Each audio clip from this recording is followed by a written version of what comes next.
وحكاية فيلمنا النهاردة بتبدأ مع بنوتة صغيرة اسمها كيدي، وبنشوف كيدي وهي مع باباها ومامتها في العربية على طريق جبلي طالعين رحلة تزلج على الجليد. وبعد لحظات بتتغير حالة الطقس وبتحصل عاصفة ثلجية قوية جدا لدرجة انهم مش بيشوفوا اي حاجة خالص، وبتتصدم العربية في صخرة جليدية كبيرة وبيموتوا كلهم ما عدا كيدي اللي بتتصاب اصابات قوية وبيتم نقلها للمستشفى. والأول مرة بنشوف جيما مهندسة روبوتات مشهورة ومصممة ألعاب أطفال، وبنعرف ان جيما تبقى خالة الطفلة كيدي وبتطلب منها الشركة اللي هي بتشتغل فيها تصمم لهم لعبة جديدة ومختلفة خلال 6 شهور بس، وده لأن في شركة تانية منافسة ليهم بتسرق كل المخططات والتصميمات الجديدة اللي هم بيصمموها وبتنزلها السوق قبلهم بنص السعر كمان، وبالتالي بتتسبب لهم في خسارة كبيرة. وعشان كده طلبت الشركة من جيما تصمم حاجة جديدة ومختلفة صعب تقلدها، وعشان جيما بتحب تصميم الروبوتات أكتر بتقرر إنها تحقق حلمها القديم وبتصنع ريبورت اسمه ميجان وبتعرضه على المدير بتاعها اللي اسمه ديفيد. لكن للأسف بينفجر الريبورت وبتفشل جيما قدام ديفيد وبتلغي الفكرة وبترجع في كلامها وبترجع تاني لتصميم الألعاب. وبتروح جيما المستشفى أول ما بتعرف بخبر الحادث وبتوقع على أوراق استلام كيدي وبتاخدها تعيش معاها لأنها تعتبر أقرب واحدة ليها من الدرجة الأولى. وبتنتقل كيدي للعيش في بيت جيما، وأول ما بتدخل البيت بتشوف بعض الألعاب على رف المكتبة بتاعتها وبتمسكها بإيديها وبتحاول تلعب بيها، لكن جيما بتقول لها إن دي مش ألعاب وإنما هي عبارة عن مقتنيات هي محتفظة بيها من شغلها. وبتحس كيدي بعدم الراحة والاستقرار في بيتها، وبتتكلم جيما معاها وبتحاول تقرب منها وبتقول لها إنها هتعمل المستحيل عشان تحس بالراحة والسعادة وتحس إن البيت ده بيتها هي وبس. وبتبتدي كيدي تطمن شوية ويقربوا من بعض أكتر. وتاني يوم بتيجي المعالجة النفسية بخصوص كيدي وبتطلب من جيما تلعب مع كيدي شوية قدامها عشان تشوف هيكون في بينهم توافق فكري ولا لا، وإذا كانت كيدي هتكون مرتاحة ومبسوطة معاها ولا لا. بتقول لها كيدي إنها مش معاها الألعاب بتاعتها لأنها سابتها كلها في بيت باباها القديم. بتستغرب المعالجة وبتبص الألعاب جيما الموجودة على الرف وبتقول لها أمال دي تبقى إيه؟ بترد عليها كيدي وبتقول لها دي مش ألعاب، دي مقتنيات جيما من شغلها وما ينفعش أي حد يقرب منها. وفي اللحظة دي بتحس المعالجة إن جيما مش بتقرب من كيدي كفاية وبتنصحها تحاول تقرب منها أكتر، وبتقول لها كمان إن جد كيدي وجدتها اتواصلوا معاها ومستعدين ياخدوها تعيش معاهم في أي لحظة. وفي اللحظة دي بتحس جيما إنها فعلا مقصرة في حق كيدي وبتبتدي تقرب منها تاني وبتوريها مشروع التخرج بتاعها من أيام الجامعة واللي بيكون عبارة عن ريبورت اسمه بروس، والمفروض إنها صممته كلعبة للأطفال لكن تمنها طالع غالي شوية مش أي حد هيقدر يشتريه. فقررت جيما من وقتها إنها تحتفظ بيه لنفسها وبتعرفها طريقة تشغيله إزاي. وأول ما بيشتغل بروس بتنبهر كيدي بيه جدا وبتقول لها إن لو عندي لعبة زي دي مش هحتاج أشتري لعبة تانية طول حياتي. ولما بتسمع جيما منها الكلام ده بتعرف إن وجود الريبورت في حياة أي طفل هيكون عبارة عن كنز، ده غير إنه هيكون اختراع جديد للأطفال محدش عمله قبل كده فأكيد هينجح نجاح كبير.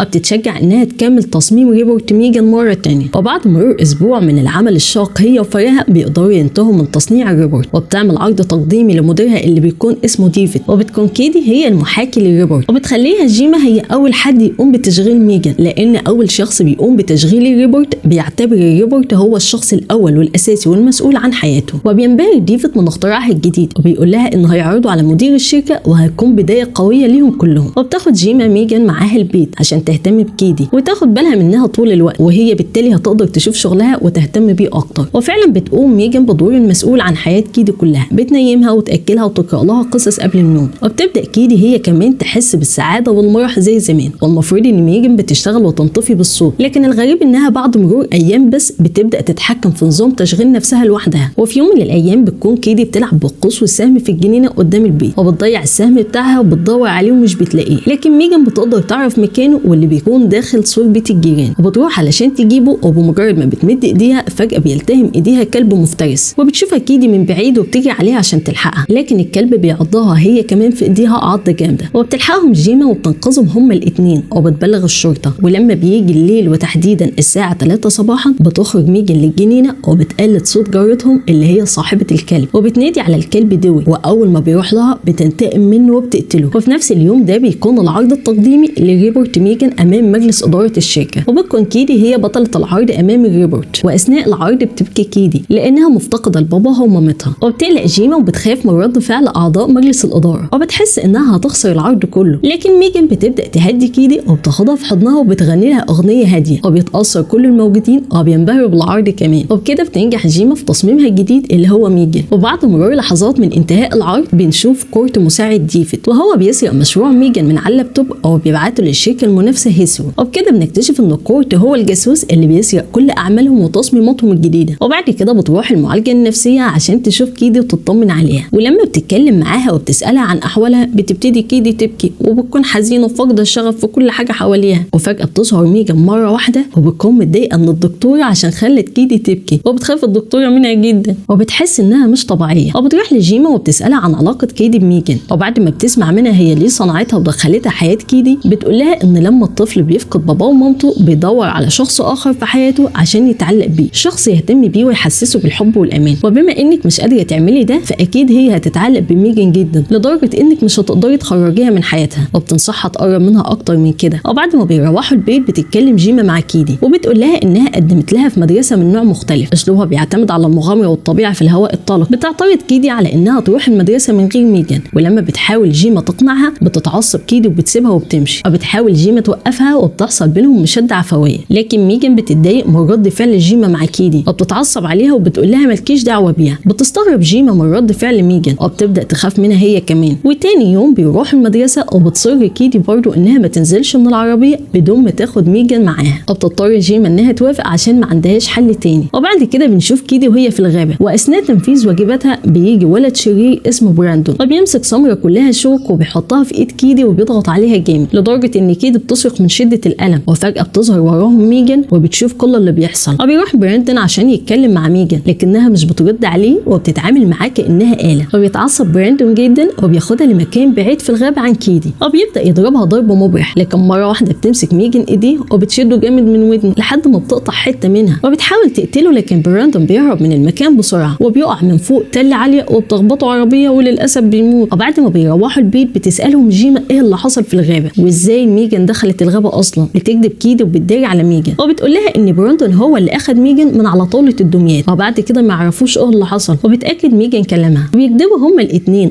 يا كدابين. وبتكون جيما حاسه انهم بيكذبوا عليها وبتبدا تقلق من وجود ميجان في حياتها. وبعد لحظات بيجي الشرطي عشان يحقق معاهم بخصوص كلب جارتهم دوي، وبتتكلم سيليا صاحبه الكلب بعصبيه وبتتهم ميجان انها هي اللي قتلت كلبها دوي. طيب ميجان تسكت؟ لا طبعا. بتستنى ميجان لما بيجي الليل، وفي الوقت ده بتخرج سيليا عشان تدور على دوي وبتتخبى ميجان في الجراج القديم وبتقلد صوت دوي وبتقدر تجذب سيليا ناحيه الجراج وبتقتلها بطريقه بشعه صعب وصفها عشان حقوق الملكيه. وتاني يوم بتيجي الشرطه وبيحقق الشرطي مع جيما وبيسالها كانت فين ليله امبارح وقت ما اتقتلت سيليا. بتقول له انها كانت موجوده طول اليوم في البيت وما خرجتش منه ابدا. بيسالها تاني وبيقول لها مش غريبه برضو انك كنت موجوده وقت ما اتقتل الطفل براندون؟ تقول له انها ملهاش اي علاقه بالحادث والولد مات في حادثه عربيه ما ماتش مقتول. بيرد عليها الشرطي وبيقول لها انهم لقيوا قطعه صغيره مقطوعه من ودنه على بعد 100 متر في الغابه. وهنا بتبص جيما لميجان وبتبدا تربط الاحداث ببعضها وبتحس انها ورا كل اللي بيحصل. وبالليل بتفتح جيما فيديوهات كاميرات المراقبه الموجوده في المدرسه عشان تعرف ميجان دخلت الغابه ازاي وهل براندون هو اللي اخدها من على طاوله الدميات فعلا زي ما قالوا ولا لا. لكن فجاه بتتحذف كل الفيديوهات من على الجهاز، ومره واحده بتلاقي ميجان واقفه قدامها في الاوضه وبتسال جيما بنبره صوت شريره ومخيفه وبتقول لها هي ليه اصبح موقفها غريب من ناحيتها. بترد عليها جيما وبتسالها هي كمان اذا كانت اتسببت في اذى حد او قتلت اي حد قبل كده ولا لا. بترد عليها ميجان بغموض وبتقول لها علشان تجاوبها على السؤال ده فلازم تعيد برمجيتها مره تانية. بتأمرها جيما بايقاف التشغيل، لكن ميجان بتستمر في الكلام وبتقرب منها اكتر وبتحس جيما بالخوف اكتر وبتمثل انها بتوريها القلم، وفجاه بتضغط على زرار الايقاف وبتوقف تشغيلها وبتلفها بكيس بلاستيكي بسرعه وبتحطها في شنطه العربيه وبتاخدها للمختبر هي وكيدي. وفي العربيه بتتعصب كيدي على جيما جدا عشان اللي عملته في ميجان في البيت. وفي المختبر بيأكدوا مساعدين جيما ان برمجه ميجان كويسه جدا وما فيهاش اي خلل في نظام التشغيل الخاص بيها. وفي الوقت ده بتكون كيدي متعصبه جدا وبتصرخ بصوت عالي وبتحاول المعالجه النفسيه تهديها لكنها مش بتقدر تسيطر عليها. وبتدخل جيما عشان تحاول تهديها هي كمان، لكن كيدي بتخرج عن السيطره وبتضرب جيما بالقلم. اوبس. وبعد ثواني بتعتذر منها وبتحاول جيما تهديها، بتقول لها انها بتحبها جدا وهي دلوقتي بقت اهم شيء في حياتها وبتعمل كل ده عشان هي خايفه عليها. وبتقول لها كمان انهم هيعملوا صيانه بسيطه لبرمجه ميجان وهيرجعوا ياخدوها تاني معاهم البيت. وبتبدا كيدي فعلا تهدى وبتاخدها جيما للبيت، وفي نفس اليوم بيكون العرض الترويجي للريبورت ميجان. وفي العربيه بتتصل جيما بمساعدتها تيس وبتطلب منها ما تخرجش ميجان من المختبر مهما حصل حتى ولو تطلب الامر انها تدمرها وتنهي عليها. وبعد ثواني بنشوف تيس وهي بتمسك تليفونها وبتستغرب لما بتلاقي ان كان في مكالمه بينها وبين جيما لمده ثواني، وبنكتشف ان تيس مش هي اللي كانت بتكلم جيما. واثناء مراجعه تيس لنظام تشغيل ميجان بتكتشف انها اجرت مكالمه من شويه لمده ثواني، وطبعا بتكون المكالمه دي اللي كانت بينها وبين جيما، وبتستغرب وبتحاول تعرف ازاي ميجان اجرت مكالمه وهي موقوفه عن التشغيل. لكن فجاه بيفصل الجهاز وبتفهم تيس ان ميجان هي اللي عملت كده لانها متوصله بالانترنت دايما، وبتطلب من كل صديقها يفصل عن ميجان الكابلات اللي متوصله بالانترنت عشان تقدر تتحكم في نظام تشغيلها. وفعلا بيقوم كول وبيبدا يفصل الكابلات، لكن فجاه بتمسكه ميجان من ايديه وبتخنقه بسلسله في رقبته، وبتحاول تيس تنقذ كول قبل ما يموت. وفي اللحظه دي بتستغل ميجان الفرصه وبتكسر الباب وبتخرج من المختبر. وفي الممر بتقابل ديفيد وبتحاول تقتله هو كمان، لكن ديفيد بيحاول يهرب منها ويدخل الاسانسير اللي بيكون موجود جواه كورت، وبيطلب من كورت يقفل باب الاسانسير عشان ينقذه لكنه مش بيلحق. وفجاه بتطعنه ميجان بالسيف في ظهره وبتموته، ومش بتقدر تقتل كورت عشان يكون هو المتهم امام الشرطه، وبتقدر تخرج من باب الشركه بكل سهوله وبتتجه ناحيه بيت جيما. وفي الوقت ده بتكون جيما نيمت كيدي وبتستعد هي كمان للنوم، لكنها فجاه بتحس بحركه غريبه في الشقه